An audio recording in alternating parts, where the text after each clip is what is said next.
बर्फीली आंधी के बीच युनचे और किंगयू की जान पर खतरा मंडरा रहा था। तभी जैस्मिन प्रकट हुई, छोटी सी लड़की, लेकिन उसकी पावर ने मू तियनबेई जैसे खतरनाक कल्टीवेटर को पल भर में धूल बना दिया। बिना कोई निशान छोड़े वो गायब हो गया। अब जैस्मिन अपनी पावर सील कर रही है, यानी युनचे को आगे जैस्मिन की पावर के बिना सरवाइव करना है। इसी दौरान युनचे और किंगयू को मिल गया एक legendary emperor awakening heart lotus. But जैसे ही उसे छुआ, बर्फ के नीचे से जाग गया एक विशालकाय टायरेंट प्रोफाउंड बीस्ट। नमस्ते दोस्तों, अगेंस्ट द गॉड्स के सीजन 2 के पार्ट 2 नॉवल एक्सप्लेनेशन में आप सभी का स्वागत है। पिछले पार्ट के लास्ट सीन में देखा था कि फेंग ज्यूचेन और म्यू तियनबेई के चंगुल से बचाकर सिया किंगयू युनचे को लेकर भाग जाती हैं। अब आगे मू तियनबेई अभी भी खड़ा था, एक गहरी सांस ली और बोला, वो फ्रोजन क्लाउड एसगार्ड की सिया किंगयू है। जब युनचे अकेला था तो मैं उसको खत्म कर देता, फ्यूचर में प्रॉब्लम नहीं होती। पर अब किंगयू उसके साथ है। अगर मैंने उसको मार दिया तो फ्रोजन क्लाउड एसगार्ड को पता चल जाएगा, और अगर यह न्यूज़ फैल गई कि मैंने हेवन बेसिन सीक्रेट रेल में युनचे को मारा तो मेरी इज्जत का क्या होगा? तो फिर किंगयू को भी मार दो। फेंग ज्यूचेन ने एकदम खतरनाक चेहरा बना के बोला। क्या? मू तियनबेई हिल गया। भाई, किंगयू तो फ्रोजन क्लाउड एसगार्ड की सबसे टैलेंटेड लड़की है। अगर उनको पता चल गया तो पूरा heavenly spear thunder fire fortress उनका दुश्मन बन जाएगा। पूरी सदियों की मेहनत मिट्टी हो जाएगी। इतना बड़ा रिस्क कौन लेगा? इसमें सोचने वाली क्या बात है? फेंग ज्यूचेन जोर से बोला, दोनों को खत्म कर दो। जब सीक्रेट रेल्म बंद हो जाएगा तो सब सीक्रेट ही रहेगा। मेरे भाई का मामला मैं ग्रेट एल्डर को समझा दूंगा। अगर अभी छोड़ दिया तो वैसे भी सबको पता चल जाएगा कि तुमने युनचे को मारने की कोशिश की, और युनचे का टेम्पर तो देखा ही है। अभी बच गया, फ्यूचर में तुम्हारा पूरा फोर्ट्रेस तबाह कर देगा। सिर्फ तुम्हारा नहीं, सबका नुकसान होगा। अगर अभी भी नहीं समझे, फेंग ज्यूचेन ने धमकी दी, तो मैं अपने भाई का मामला ग्रेट एल्डर को नहीं बताऊंगा, समझे? या मुझे भी मार दोगे ताकि बर्निंग हेवन क्लैन तुमसे और भी ज्यादा नफरत करे। मू तियनबेई एकदम फ्रीज हो गया, चेहरा हिल गया, फिर आइस और स्नो में से ऊपर उछल के किंगयू और युनचे के पीछे दौड़ गया। किंगयू, तू यहां कैसे? दोनों इतनी तेज भाग रहे थे कि युनचे के मुंह में हवा और बर्फ घुस गई। काफी कोशिश के बाद आखिर पूछ पाया। किंगयू कुछ नहीं बोली, पता नहीं सुना नहीं, या फिर मू तियनबेई के पीछे होने की टेंशन थी। बस फोकस कर रही थी। पहले युनचे निकल रहा था तो किंगयू चुपके उसके पीछे होली थी, क्योंकि उसे लगा युनचे को डेंजर हो सकता है। स्नोस्टॉर्म में अपनी ऑरा छुपाना उसके लिए इजी था, इसलिए किसी को पता नहीं चला कि वो आस पास ही है। और क्यों फॉलो किया? उसने खुद को रीजन दिया कि युनचे की चोटों की जिम्मेदारी उसकी है, तो उसकी सेफ्टी भी उसकी जिम्मेदारी है। पर उसने सोचा नहीं था कि फेंग ज्यूचेन और फेंग ज्वे भी ऐसे मौके पर अटैक करेंगे, और ऊपर से मू तियनबेई जैसा बॉस भी आ जाएगा। युनचे ने आंखें घुमाई, बॉडी टिल्ट की और सीधा बर्फ में गिर गया। किंगयू ने तुरंत रोक लिया और बोली, ठीक हो, जल्दी उठ, मू तियनबेई आ गया तो बुरा हो जाएगा। युनचे ने बॉडी सीधी की, बर्फ हटाकर बोला, किंगयू मेरी पत्नी, लगता है मेरी चोट और बढ़ गई है। अब मैं भाग नहीं सकता। तू निकल जा, मुझे छोड़ दे। वो सिर्फ मुझे मारना चाहता है। तू दूर चली जा, तुझे कुछ नहीं करेगा। कॉफ कॉफ कॉफ। युनचे थोड़ा खांसा, बर्फ निकाल दी। किंगयू ने टेंशन में पीछे देखा, फिर ice Phoenix snow flower ribbon वापस ली। युनचे को सपोर्ट किया। मुझे टाइट पकड़ लो, इस माहौल में भी हम बच सकते हैं। इस बार युनचे ने सीधा किंगयू की स्लिम वेस्ट पकड़ ली। भाई, इतनी सॉफ्ट कि बंदा छोड़ ही ना पाए। Comfort level max. किंगयू को किसी लड़के का टच फील हुआ तो उसके दिल में अजीब सा फील आया, पर तुरंत frozen cloud arts full power पे लगा दी। फ्रोजन फैंटेसी स्नो डांस चालू की और नॉर्थ की तरफ तेजी से भाग गई। छोटे, कहां भाग रहे हो? तैयार हो जाओ, अब तो मरोगे। मू तियनबेई की चीख पीछे से सुनाई दी। किंगयू ने देखा तो मू तियनबेई पीछे आ रहा था और पास आ रहा था। किंगयू की आंखों में ठंडी रोशनी चमकी।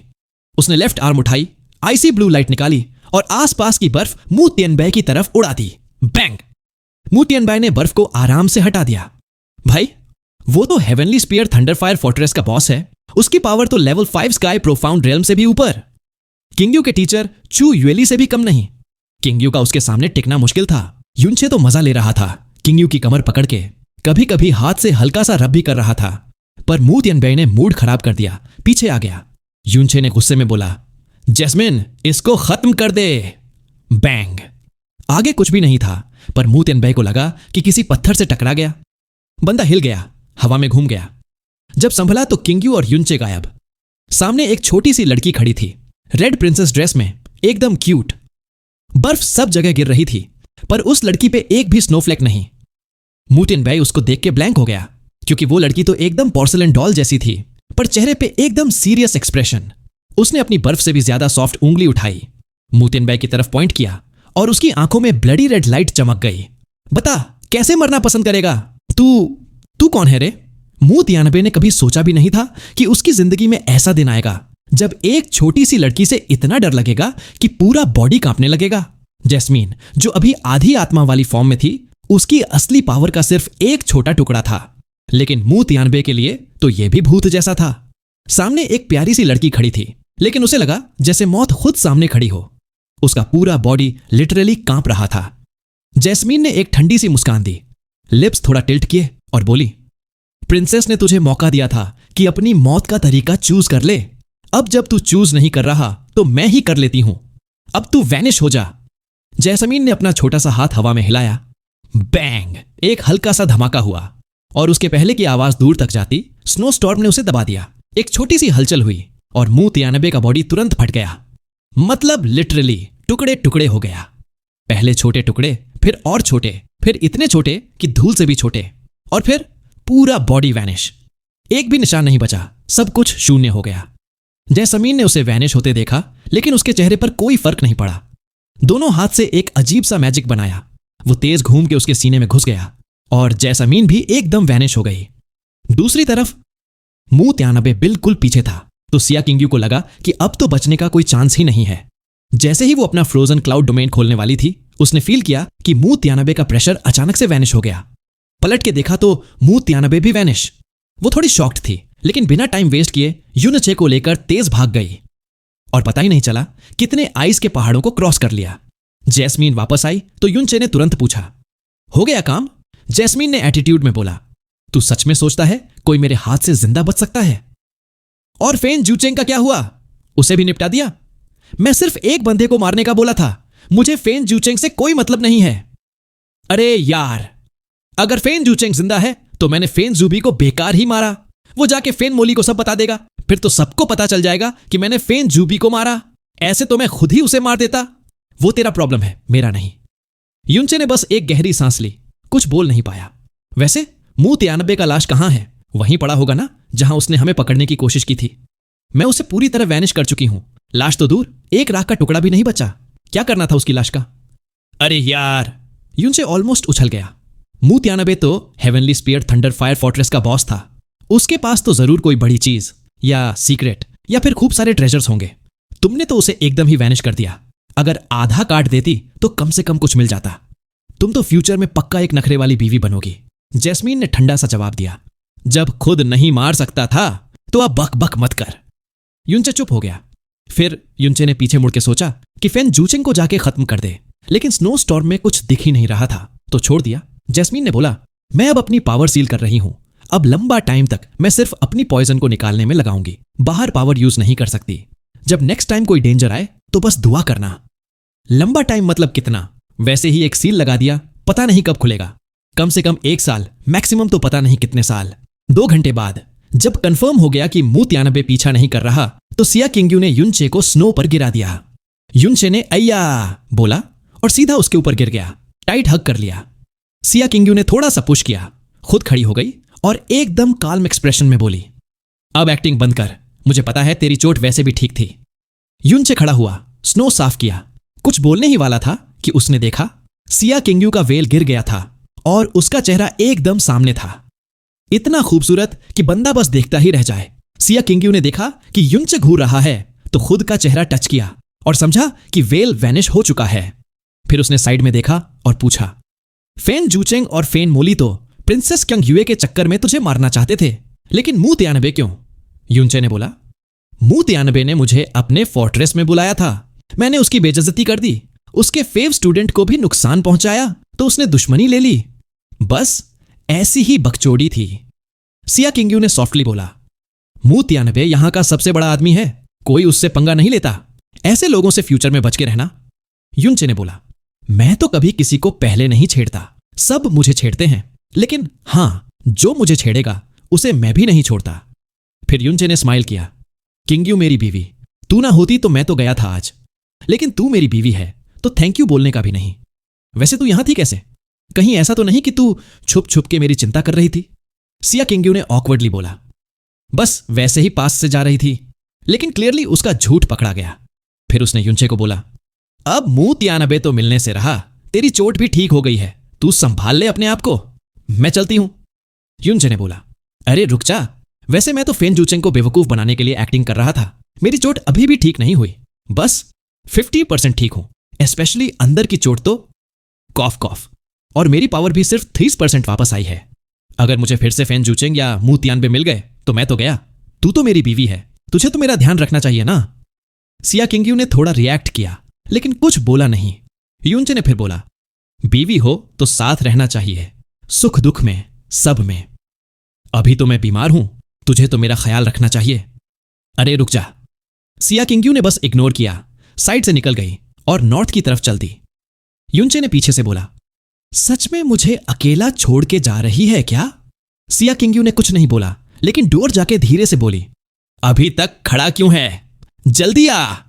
युनचे खुश हो गया, एज यू कमांड, और तुरंत उसके साइड में आ गया। एकदम फिट दिख रहा था, जैसे कुछ हुआ ही नहीं।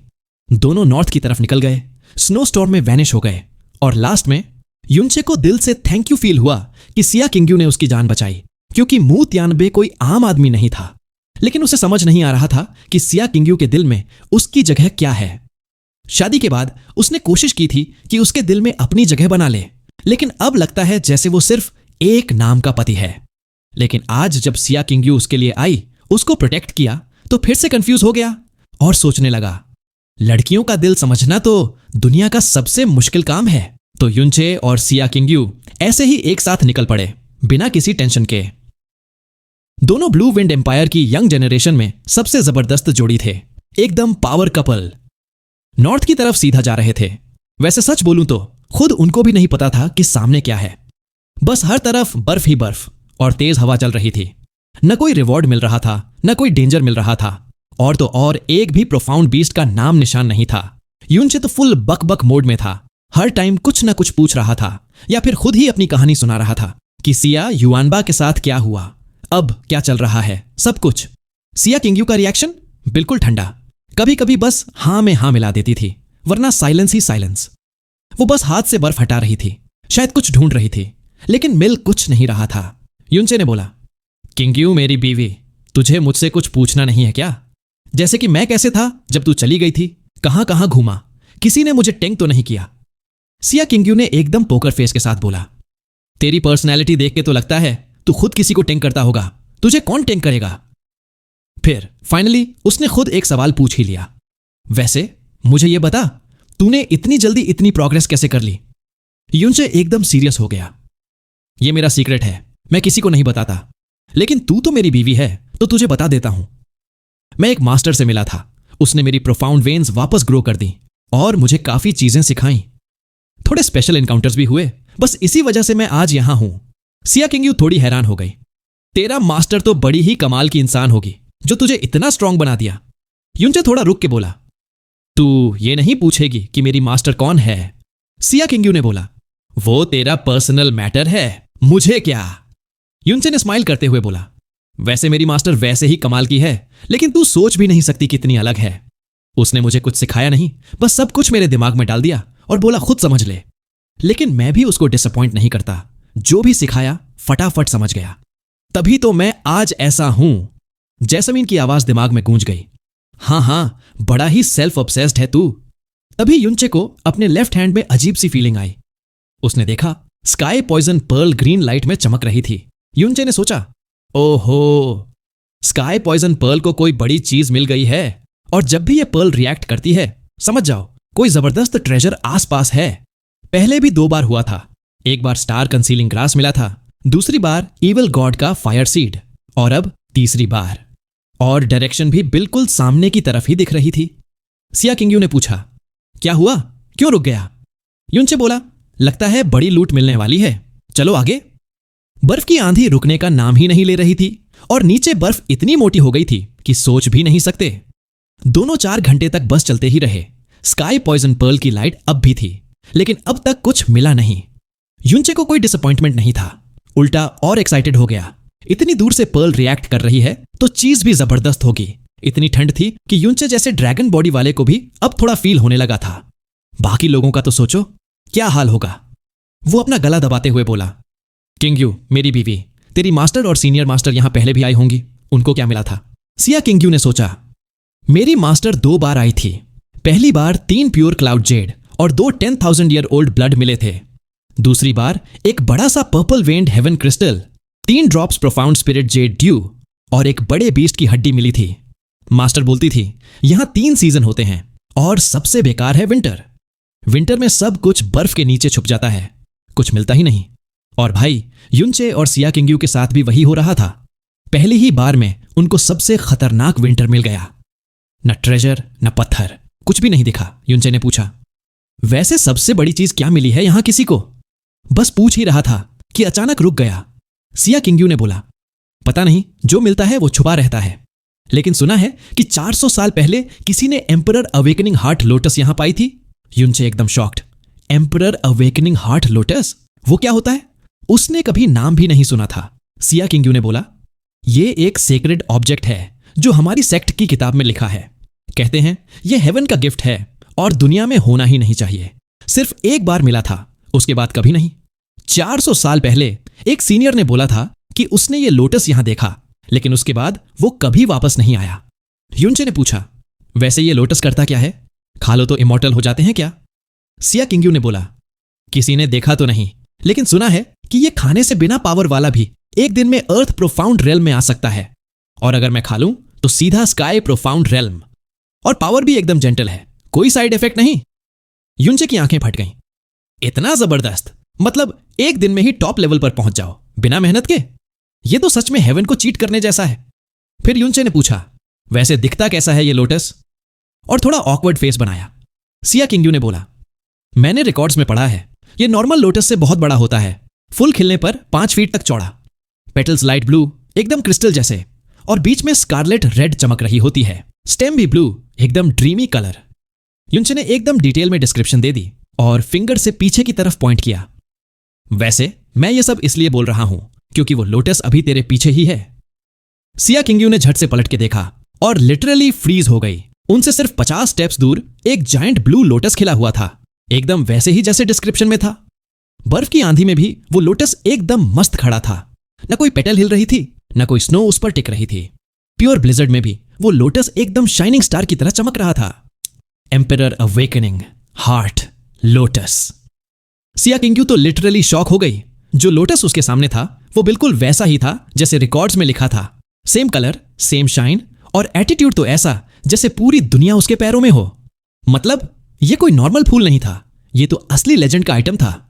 अभी तक तो किंगयू को यकीन ही नहीं हो रहा था कि ऐसे ही घूमते घूमते एक दिन वो इतना रेयर और डिवाइन लोटस देख लेगी। युनचे भी कंफ्यूज था। ये वाला एम्परर अवेकनिंग हार्ट लोटस ही है ना जो तू बता रही थी? दोनों का एक्सप्रेशन ऐसा था जैसे किसी ने फ्री में आईफोन दे दिया हो। डिसबिलीफ और एक्साइटमेंट का कॉम्बो। फिर युनचे को याद आया, अरे लोटस तो पानी में उगता है ना। 400 साल पहले जिसने ये लोटस देखा था उसने भी हेवन बेसिन में ही देखा था। मतलब हम लोग भी हेवन बेसिन के आइस के ऊपर ही खड़े हैं क्या? किंगयू ने कंफर्म किया, भाई ये वही लोटस है, बिल्कुल रिकॉर्ड्स जैसा। युनचे ने देखा किंगयू का चेहरा एक्साइटमेंट से चमक रहा था। लेजेंड का फूल सामने हो तो कौन शांत रहेगा। किंगयू आगे बढ़ने ही वाली थी कि युनचे ने रोक दिया। रुक जा, 400 साल पहले भी जिसने ये लोटस देखा था उसने कहा था कि इसके आसपास बड़ी डेंजर है। शायद कोई बड़ी डेंजरस बीस्ट इसे गार्ड कर रही हो। किंगयू ने भी अग्री किया, जितना रेयर आइटम उतना बड़ा डेंजर। कोई ना कोई बीस्ट तो हमेशा गार्ड पर होती है ताकि खुद उस लोटस को खाकर अपनी पावर बढ़ा सके। युनचे ने जैस्मीन से पूछा, यहां आसपास कोई बड़ी बीस्ट की फीलिंग आ रही है? लेकिन जैस्मीन तो अपनी डिटॉक्स मोड में थी, स्काई पॉइजन पर्ल के अंदर शांति से लेटी हुई, ग्रीन लाइट में घिरी हुई। युनचे ने भी डिस्टर्ब नहीं किया। फिर युनचे ने खुद सेंसेस फैलाकर देखा, लेकिन कोई डेंजर फील नहीं हुई। सोचा, यहां तो सब कुछ इतना शांत है, अगर कोई बीस्ट होती तो दिख ही जाती, और अगर हेवन बेसिन पूरा आइस में बंद है तो बीस्ट्स भी अंदर ही बंद होंगी, तो शायद उतना डेंजरस नहीं जितना सोच रहे हैं। किंगयू ने बोला, फिर भी केयरफुल रहना चाहिए। अगर कोई बीस्ट है तो वो भी कोई छोटी मोटी नहीं होगी। युनचे बोला, तू यहीं रुक, मैं चेक करके आता हूं। किंगयू बोली, साथ चलते हैं, कुछ हो गया तो एक दूसरे का ध्यान रख लेंगे। दोनों धीरे धीरे एकदम सस्पेंस में एम्परर अवेकनिंग हार्ट लोटस के पास आ गए। अब बस एक हाथ दूरी थी, कोई डेंजर नहीं, कोई बीस्ट नहीं, बस साइलेंस। दोनों ने एक लंबी सांस छोड़ी। युनचे तो खुशी से हाथ मल रहा था। ही लगता है विंटर का आना इतना बुरा नहीं था। यहां की ठंड ने सब प्रोफाउंड बीस्ट्स को भी सुला दिया। फिर युनचे ने अपना लेफ्ट हैंड एक्सटेंड किया स्काई पॉइजन पर्ल की ग्रीन लाइट के साथ और लोटस को तोड़ने लगा। किंगयू ने तुरंत बोला, रुक, ऐसे ही मत तोड़ लेना, इतना रेयर आइटम है, जरा सी गलती हुई तो सारी पावर निकल जाएगी। युनचे ने एकदम स्वैग में बोला, टेंशन मत ले, मैं जीनियस डॉक्टर हूं। स्काई पॉइजन पर्ल से तो मैं किसी भी प्लांट को एकदम परफेक्ट तोड़ सकता हूं। जैसे ही तोड़ूंगा सीधा स्काई पॉइजन पर्ल में चला जाएगा, एक भी पावर वेस्ट नहीं होगी। और वैसे ही हुआ। युनचे ने ग्रीन लाइट के साथ लोटस तोड़ लिया और वो सीधा स्काई पॉइजन पर्ल में वैनिश हो गया। बिल्कुल ऐसे जैसे रोड साइड से कोई फूल तोड़ ले, इतना स्मूथ, कोई हर्डल ही नहीं। बस अभी युनचे कुछ बोल ही रहा था कि अचानक जमीन के नीचे से एक बड़ी ही भयानक आवाज आई, एकदम ऐसी जैसे किसी ने हेल का गेट खोल दिया हो। जमीन हिलने लगी, वाइब्रेशन बढ़ने लगा। युनचे का चेहरा तुरंत बदल गया। उसने किंगयू का हाथ पकड़ा, भाग, जल्दी भाग। और भाई, ये एम्परर अवेकनिंग हार्ट लोटस सच में बिना गार्ड के नहीं था। विंटर की वजह से हेवन बेसिन पूरा आइस में बंद था, तो बीस्ट भी अंदर ही सो रही थी। लेकिन जैसे ही लोटस तोड़ दिया, बीस्ट की नींद खुल गई और अब उसकी गुस्से वाली रोर ने पूरा एरिया हिला दिया।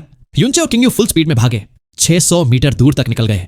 लेकिन वाइब्रेशन अब और तेज हो गया, लग रहा था जमीन ही टूट जाएगी।